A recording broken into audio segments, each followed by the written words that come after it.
Então, vamos falar hoje um pouquinho sobre o admirável mundo angélico, né? Apocalipse 5:11. E eu ouvi a voz de muitos anjos em volta do trono, e era o número deles milhares de milhares. Além do mundo visível e material, criou Deus também o mundo invisível e espiritual, o admirável mundo angélico. A existência dos anjos foi negada na antiguidade entre os judeus pela seita dos saduceus, Atos 23:8. Mais tarde, por certas seitas protestantes, como os anabatistas. Em nossos dias, ela tem por adversários os ateus, materialistas e os positivistas, que não creem senão naquele que seus olhos veem e seus sentidos apalpam. Os racionalistas, para encontrar uma escuta aparentemente racional, a sua incredulidade, alegam que os anjos foram inventados pelos judeus no tempo do cativeiro da Babilônia, por imitação das entidades ali cultuadas, ou então consideram os anjos como simples modo poético e simbólico de referir-se às virtudes divinas e aos vícios humanos. Contra todos esses falam os dados da razão, a crença comum dos povos e a revelação divina. Os anjos existem pela simples razão, independentemente da revelação, o homem pode chegar de algum modo ao conhecimento da existência dos anjos. Com efeito, a existência de seres puramente espirituais não repugna a razão. É um exame de criação. A mera luz do intelecto pode levar-nos à conclusão de que a existência de criaturas puramente espirituais convém à harmonia do universo, pois assim estariam representados os três gêneros possíveis de seres: os puramente espirituais, acima do homem, os puramente materiais, abaixo do homem, por fim, seres compostos dotados de matéria e espírito, os homens. E a crença comum dos povos, constante em todos os lugares, em todas as épocas, sempre afirmou a existência desses seres de natureza superior aos homens e inferior à divindade. Uma coisa, porém, é a mera possibilidade da existência dos seres puramente espirituais, e outra é a sua realidade objetiva. A existência dos anjos e dos demônios, anjos decaídos, seria para nós um problema insolúvel. Não houvesse a tal respeito especial revelação divina por meio da Escritura e da tradição, que nos garante a certeza da existência dos anjos. Então, eu não posso cair nessa ideia de muitas pessoas que às vezes, tem gente que não acredita, não é só nos anjos não, tem gente que não acredita nem na Virgem Maria, que é pior ainda, né? Tem gente que não acredita em Jesus. Tem muitos que não acreditam que Jesus está no meio de nós. Na Eucaristia, tem muitos que negam. Então, tem os ateus, tem muitas pessoas que criou a religião dela. Eu creio naquilo que eu acho que é certo. E pronto. Nós precisamos estudar muito. Uma das coisas que eu insisto com o povo que faz retiro de silêncio é que a gente lê muito pouco. E ler principalmente os livros da patrística da igreja. Nós nem conhecemos quem faz parte da patrística da igreja, que são os santos mais próximos dos discípulos, mais próximos de Jesus. Nós precisamos resgatar na nossa vida a leitura desses livros. Nós precisamos crescer de novo na leitura, no entendimento desses livros, né? Procurar ler livros de doutores da igreja. Se Deus o fez doutor da igreja, significa que Deus, então, né, viu que este é doutor para ensinar, para nos formar. Às vezes eu vejo as pessoas perdendo tanto tempo com livros que não tem nada a ver com leituras que não tem nada a ver. O que é errado, não precisa estudar. Estuda o que é certo. Estuda aquilo que é de Deus, livros bons. Para mim, assim, Deus hoje deu para nós de presente 4 doutoras da igreja, né? 4 doutoras. Vocês sabem me dizer quais são o nome dessas 4 doutoras? Muito bem. Então, Santa Teresinha do Menino Jesus, Santa Teresa d'Ávila, Santa Catarina de Sena e a nossa última santa agora, que é aí. Muito bem. É bem esta mesmo. Então, a Idelralda é a nossa 4ª santa escolhida pela igreja. E que história fantástica. Sou apaixonado pela história dessa mulher. E para mim, uma 5ª santa que a igreja tinha que colocar é a irmã Faustina, né? Sério?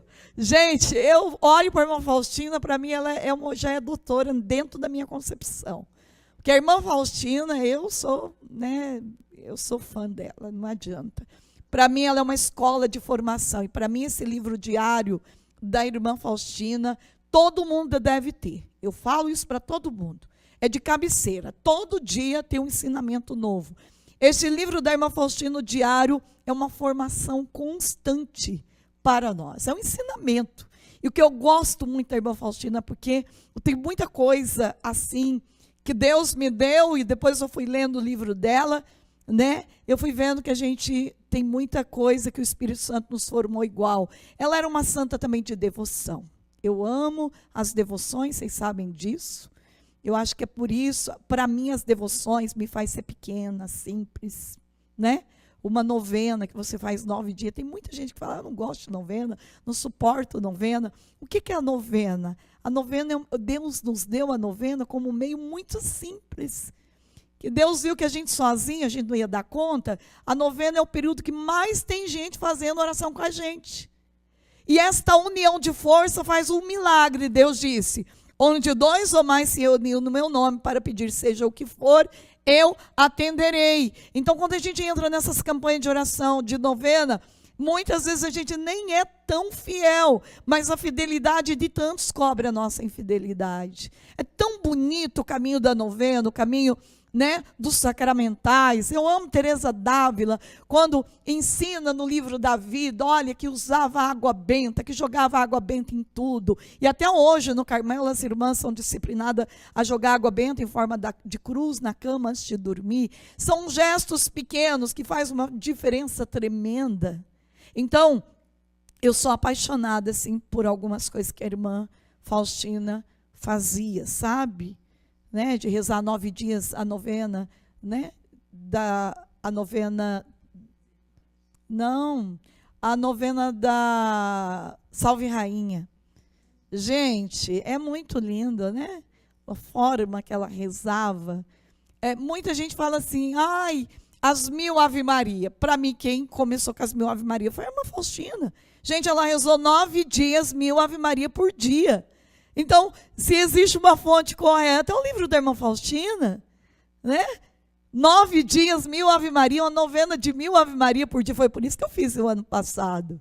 Por causa de um atendimento de uma moça, que ela queria muito falar comigo, não conseguia. Daí ela falou para Deus, me dê uma oração, Senhor. Abriu o livro da irmã Faustina, caiu lá. 9 dias, 1000 Ave Maria. Você fala com a irmã Zélia.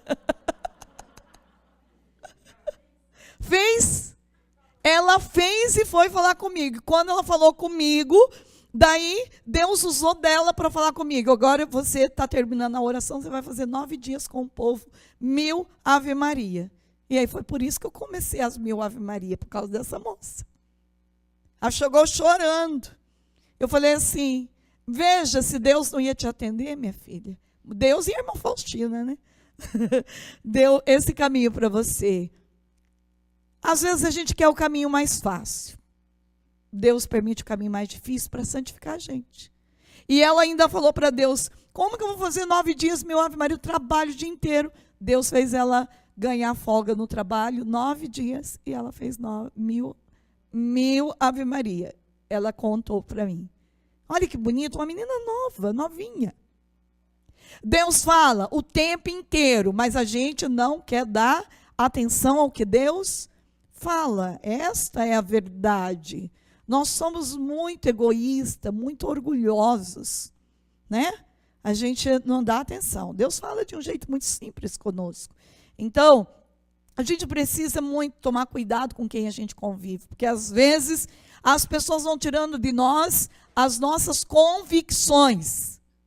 É por isso que, por mais que uma pessoa não concorde com as devoções, eu já sigo o livro de Santa Teresa d'Ávila, que diz que era muito bom a gente se aproximar dos santos, porque os santos faz a gente ver a humanidade deles e ver que é possível, né?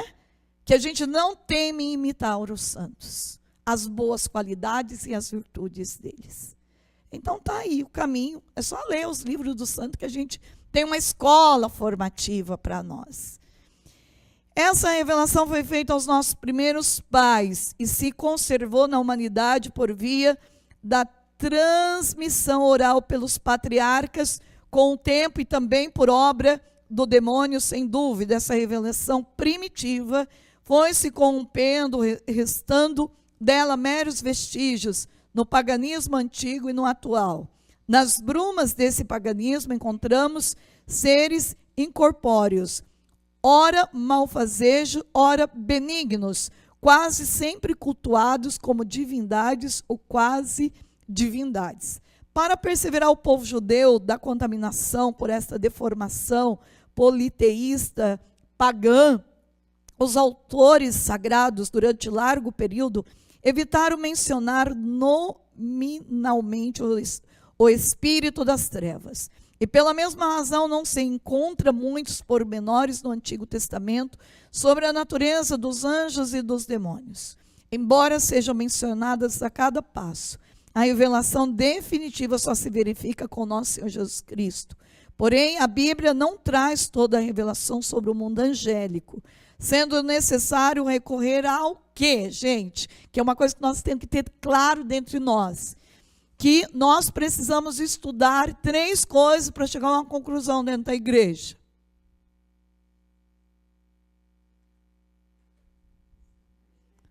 Tradição, magistério e a Sagrada Escritura. Isso é fundamental. E para mim, assim, vocês têm que comprar esses 3 livros do professor Felipe de Aquino, que fala claramente coisa por coisa. A gente precisa ler, estudar. Então, o que é? Né? Eu vou entender a tradição da igreja, vou entender a palavra, vou entender o magistério da igreja. Então, para isso, nós precisamos aqui recorrer à tradição. Essas 3 coisas têm que caminhar junto na nossa vida. E uma outra coisa que nós precisamos não só ter dentro da gaveta ou guardado, é o catecismo da Igreja Católica. O catecismo tem que fazer parte da nossa história, da nossa vida. Um dia, conversando com o Dom Geraldo Lira, um bispo lá de Ouro Preto, Minas Gerais, ele disse para mim assim: minha filha, você que evangeliza, prega por todos os lugares, ensina o povo a ler o catecismo da Igreja Católica. Eu vi o próprio Jesus pedindo isso para mim, através daquele bispo, com tanta simplicidade. Eu ensino o povo a ler o catecismo. Gente, como é maravilhoso, é lindo o catecismo. Mas a gente não estuda nem o catecismo. Está tudo no catecismo. As coisas mais primordiais está lá. O catecismo não é para ficar guardado lá, é para ler. Olha, o Pai Nosso, a explicação do Pai Nosso, da vida de oração no final do livro. Ensina o que é oração vocal, mental, contemplativa.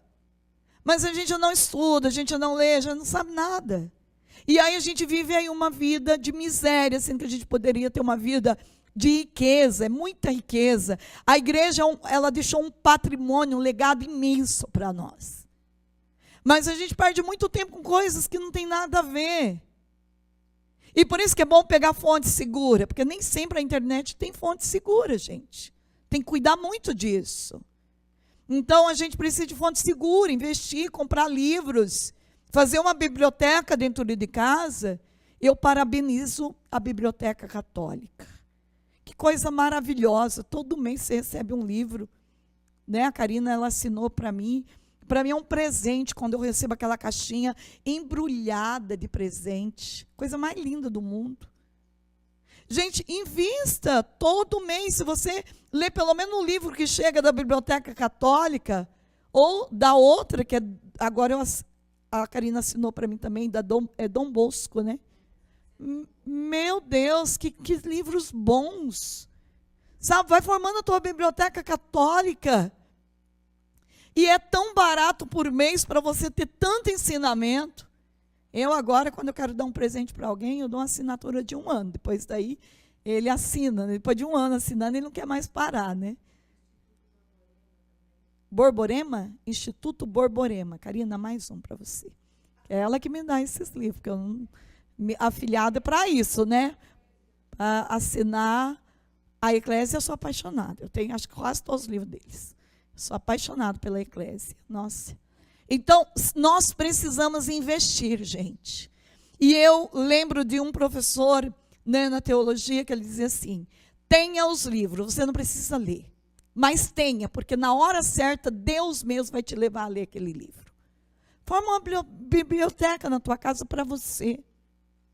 Coloca lá o alimento da tua vida. Organiza isso. E na hora que Deus quer usar daquele livro, nem sempre você ganhou aquele livro naquela hora, você vai ler o livro naquela hora.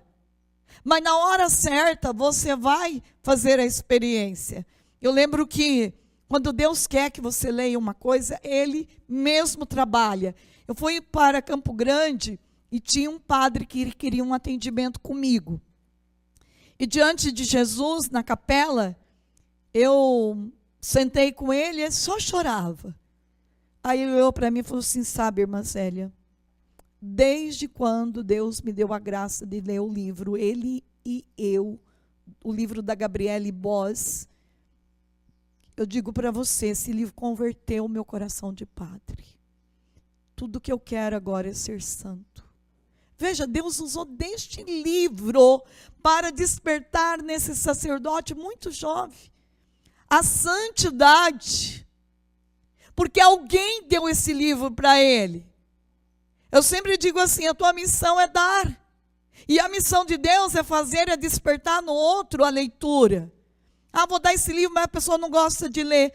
Na hora certa, Deus vai fazer com que aquele amor que você deu, a generosidade das tuas mãos em doar, o Espírito Santo vai trabalhar.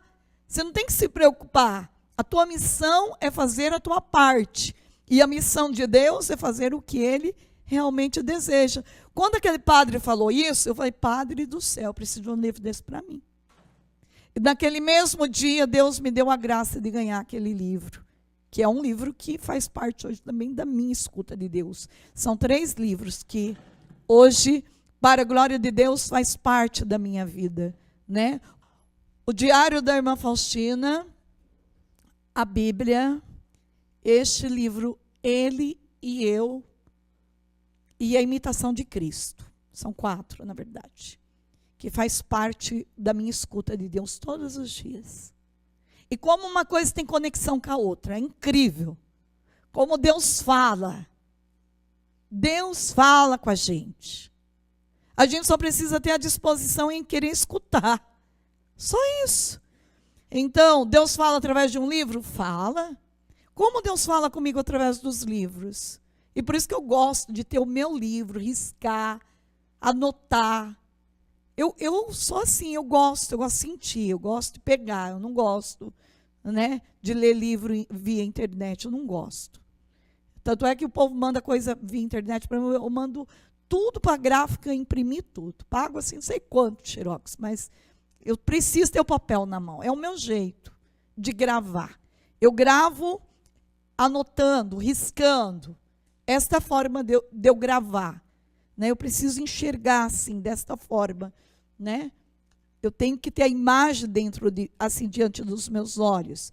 Então, eu preciso recorrer à tradição.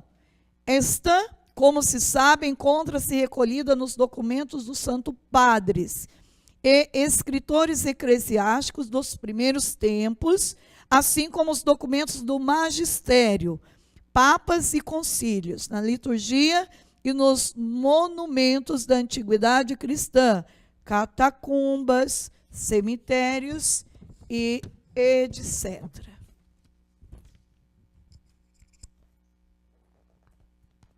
A existência dos anjos é uma verdade de fé.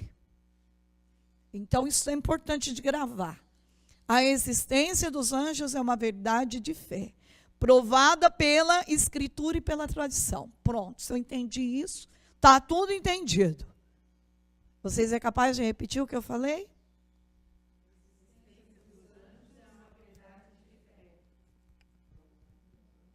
Continue. Está vendo?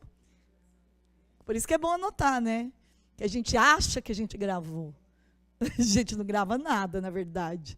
Então, a existência dos anjos é uma verdade de fé, provada pela Escritura e pela tradição. Se qualquer pessoa vem te questionar sobre anjo, você vai dizer isso. É a resposta da igreja. E pronto. A Sagrada Escritura refere-se inúmeras vezes a seres racionais, inferiores a Deus e superiores aos homens. Logo, segundo ela, esses seres que nós dominamos, anjos, existem. Essa verdade foi definida solenemente como dogma pelo Concílio Quarto de Latrão. É quarto? É pauzinho, V, é quarto, né? Eu tenho uma dificuldade com o alcarismo. 1215. Deus, desde o princípio do tempo, criou do nada duas espécies de seres, os espirituais e os corporais, isso é, os anjos e o mundo. De forma igual se expressa o primeiro concílio do Vaticano, em 1870. Então, agora a gente já sabe que nós temos, então, a graça de ver com os olhos da igreja. Pronto, final. Tudo que a igreja aprova, eu tenho que simplesmente me dobrar e obedecer. A igreja está dizendo para mim não fazer isso? Não. Então, é fulano que está dizendo. Bom, fulano não é a igreja. Mas sou eu padre. Mas o padre está dizendo algo que está contra o catecismo. Então, não é a igreja, mesmo que seja um padre, a verdade de um padre não é a verdade toda da igreja. Eu tenho que cuidar com isso, né? O padre pode errar, a irmã pode errar, eu posso ter o meu meio de pensar, então eu preciso cuidar. Eu tenho que sempre recorrer à igreja. A igreja não falha, gente. Ou se a igreja errar, como diz Santa Teresa d'Ávila, eu prefiro errar com a minha igreja do que acertar sozinho. Quando a igreja fala, eu me dobro e eu obedeço. Pronto. Então, eu preciso saber os 9 coros angélicos. Existe diferença entre os anjos, mas não consta na revelação qual sua origem, nem seu modo preciso. É questão de livre discussão. Se os anjos são todos da mesma espécie, ou se existe tantas espécies quanto são os coros, ou se cada indivíduo constitui uma espécie por si. Opinião de São Tomás de Aquino. Vocês sabem que São Tomás de Aquino, a leitura dele é um livro difícil, mas eu penso e oriento vocês, se vocês querem conhecer um pouco mais, precisava ler a Suma de São Tomás de Aquino. É o mínimo que a gente poderia fazer, eu acho que de conhecimento. Nós estamos vivendo um tempo que nós precisamos conhecer a Suma de São Tomás de Aquino. São Tomás de Aquino é um homem que deixa um legado para a igreja. E quem fala isso, então, é ele. Então, não é uma pessoa qualquer que está falando isso para nós. De acordo com uma tradição que remota o pseudo Dionísio Areopagita, os teólogos costumam agrupá-los em 9 ordens ou coros angélicos, distribuídos em 3 hierarquias. Os nomes são tomados da Sagrada Escritura. Primeira hierarquia. Quais são?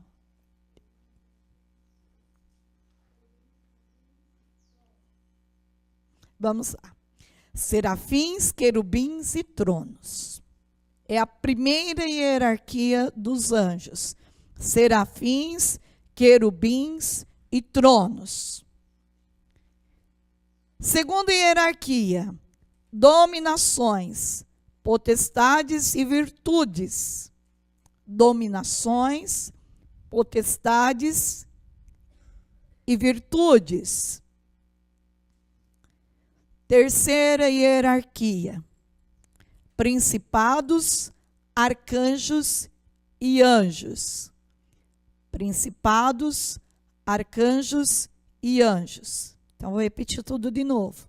Primeira hierarquia: serafins, querubins e tronos. Segunda hierarquia: dominações, potestades e virtudes. Terceira hierarquia: principados, arcanjos e anjos. Isso a gente deve saber, decora e salteado a partir de hoje. Vamos decorar isso, para a gente poder rezar com isso. Faz uma diferença imensa. Você não pegou alguma coisa? O quê? Tá bom. Potestades e virtudes. E a terceira hierarquia é principados, arcanjos e anjos. Terceira hierarquia: principados, arcanjos e anjos. Os anjos dos 3 primeiros coros, ou a primeira hierarquia, serafins, querubins e tronos, isso é importante saber também. O que eles fazem? Contemplam e glorificam continuamente a Deus.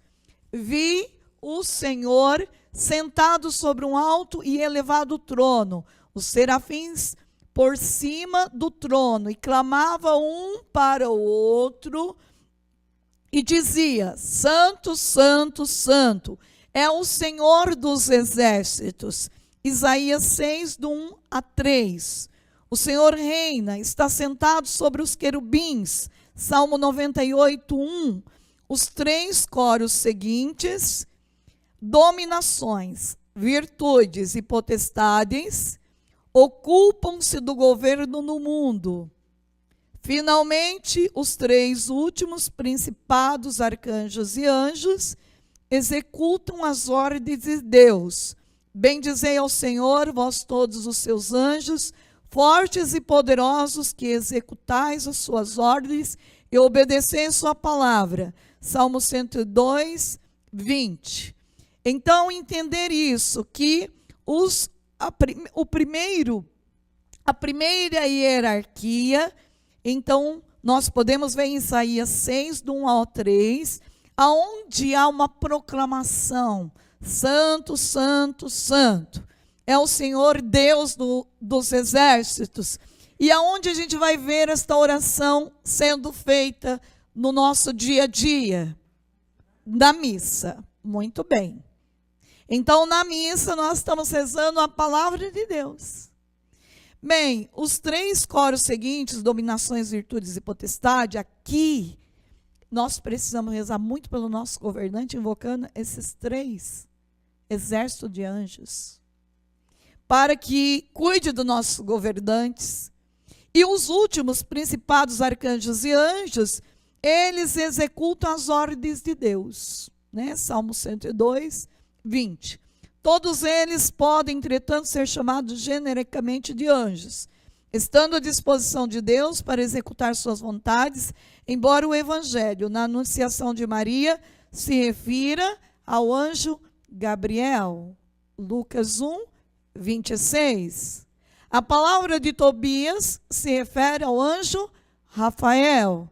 A palavra de Daniel se refere ao anjo Miguel. E assim, tem outros textos também que se referem a eles. Tem vários, mas esses são os mais conhecidos.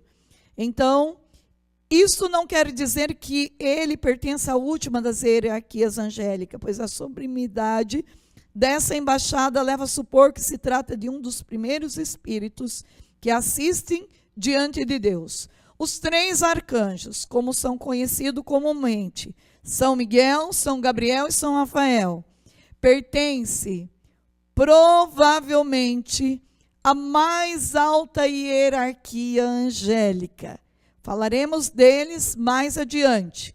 Embora não conhecemos o número exato dos anjos, sabemos pelas escrituras e pela tradição que são o quê? Muitíssimos.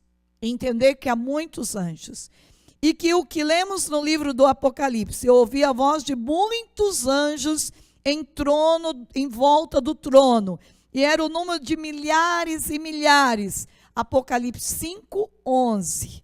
E no livro de Daniel 7:10, eram milhares e milhares os anjos que servia, e 1.000.000.000 os que assistiam diante dele. Então a palavra confirma que é muitos anjos. Muitos teólogos deduzem que o número dos anjos é superior ao dos homens que existiram desde o princípio do mundo, existirão até o fim dos tempos. A razão disso é dada por São Tomás de Aquino, ao dizer que, tendo Deus procurado principalmente a perfeição do universo ao criar os seres, quanto mais estes forem perfeitos, Deus o terá criado com maior prodigalidade. Ora, os anjos são mais perfeitos do que os homens, logo foram criados em maior números. Gente, aqui também, nesta pequena explicação sobre os anjos, nós podemos também fazer uma experiência como de Padre Pio. E para quem ainda não leu aquele livrinho dos anjos, deveria ler, porque é fantástico aquele livro. Aquele livro nos ensina, o Padre Pio, ele teve muita relação com o anjo das pessoas. Padre Pio era uma das pessoas que sabia, ele pedia para o anjo dele, ao encontro do anjo daquela pessoa, ou o anjo daquela pessoa falava com o anjo do Padre Pio, e o Padre Pio sabia que aquela pessoa precisava de tal coisa. Quando o Padre Pio ia fazer uma adoração, ele dizia assim: meu anjo, adora Cristo no meu lugar, porque a tua adoração é perfeita, e a minha não é. E mesmo que vier alguma distração, eu sei que eu fiz uma boa adoração, porque você fez a adoração por mim. Quando ele ia comungar Jesus, ele falava com o anjo dele: permita que eu faça uma comunhão perfeita. Me ajuda, meu anjo. Então, Padre Pio, ele tinha uma relação com o anjo dele de forma tão linda, tão forte, que a gente vai lendo aquele livrinho, não tem como a gente não criar uma relação mais forte com os anjos, com o anjo da guarda, e de maneira especial com o nosso anjo, né? Com o meu anjo da guarda. Então, lendo aquele livro do Padre Pio, a gente vai vendo quanto que a gente pode usar desta força que Deus nos deu. E sem contar também que eu posso, por exemplo, tem muitos anjos que hoje eles precisam ser invocados. E eu aprendi isso com o Padre Afonso, que morreu o ano passado, um grande sacerdote lá de Curitiba. Padre Afonso morreu com 94 anos, mas já morreu santo, foi direto para o céu. Deixou mais de 100 livros escritos, de muitos santos, de muita experiência de Deus. E o Padre Afonso, ele dizia assim que ele, então, aprendeu de Deus a pedir a intercessão do anjo de quem já morreu, por exemplo, de Santa Teresinha, de Padre Pio. Ele falava assim: esses anjos estão tudo aí, né? A pessoa morreu, o anjo dela ficou. Então, eu uso de todos esses anjos. Ele falou assim: ó, eu peço todo dia. Olha, o anjo do Padre Pio, o anjo de Santa Teresinha, o anjo de Irmã Faustina, o anjo de Santa Teresa d'Ávila. Olha quantos anjos, né? Que pode nos ajudar. Então ele falou assim que Deus deu essa sabedoria para ele, e ele dava uma coisa para cada anjo. Ele tinha muita coisa para resolver durante o dia, então falava assim: ó, anjo de Santa Teresinha, você vai resolver isso. Anjo do Padre Pio, você vai resolver isso para mim. E ele ocupava todos os anjos que estavam desocupados por aí.